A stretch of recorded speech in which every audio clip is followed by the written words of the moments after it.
So why do you do the pottery? Why do I do pottery?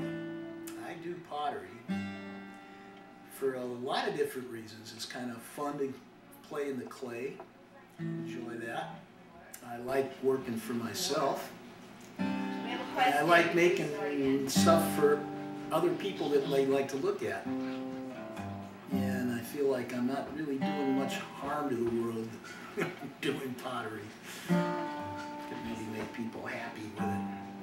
And it's kind of the same reason I do the music. All those reasons. And I can put myself into it. And when I'm making pottery or singing songs or writing songs, it's me that's going out there, and it's all individual stuff. It's not anything that's mass produced that seems cold and unreal to me. That was good. Why do you do the Saturday markets? Why do I do the Saturday markets? Yeah, what do you like about them? What keeps you going back to the Saturday markets? Well, I'd rather have to go to town just on the weekends instead of all week long. It's one reason I like doing the Saturday markets. Another one is the people I meet there. Both the other craftspeople who I feel a kinship toward and usually develop pretty good friendships with, and also just the parade of people that come by that I can watch.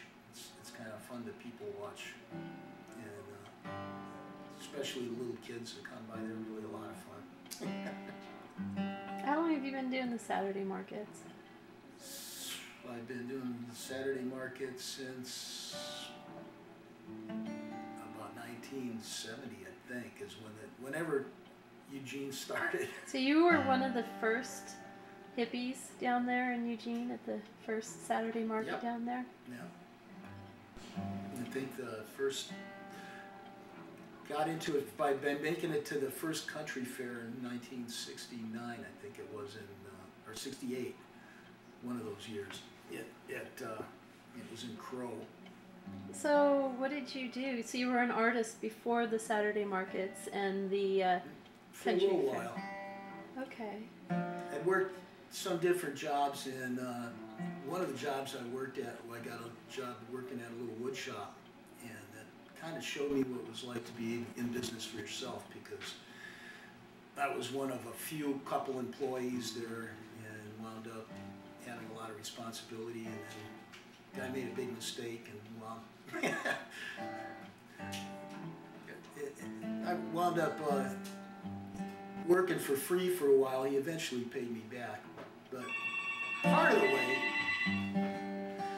the way he paid me back was by letting me, after I left there, he had it shut down, he let me make 100 inkle looms.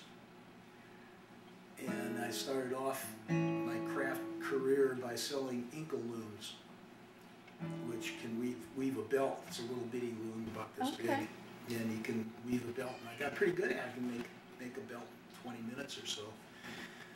And then I found out that tried to sell them at fairs. I sold a few, but the belts sold like hotcakes. So I started making them, and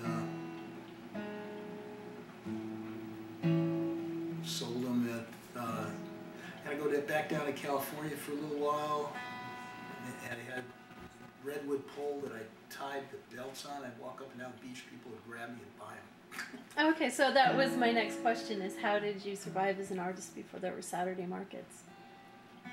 It was a time when anything handmade was really in, and it wasn't that hard. I was a logger for a little bit when I came up, and we couldn't get headed for Alaska, and we wouldn't let us into Canada. So I wound up trying to make some money and wound up logging for a little while, and got canned because I wouldn't shave my beard. And then waiting for this other logging job to open up, went to Vortex 1, which was the Northwest answer to Woodstock. But got there, didn't have enough money to get in, but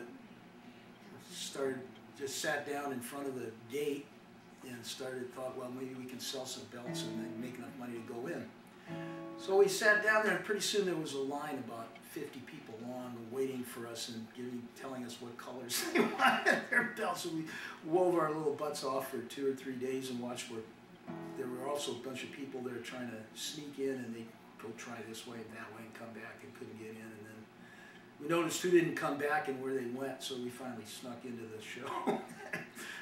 But we had some money and the knowledge that could make a living selling belts instead of setting chokers.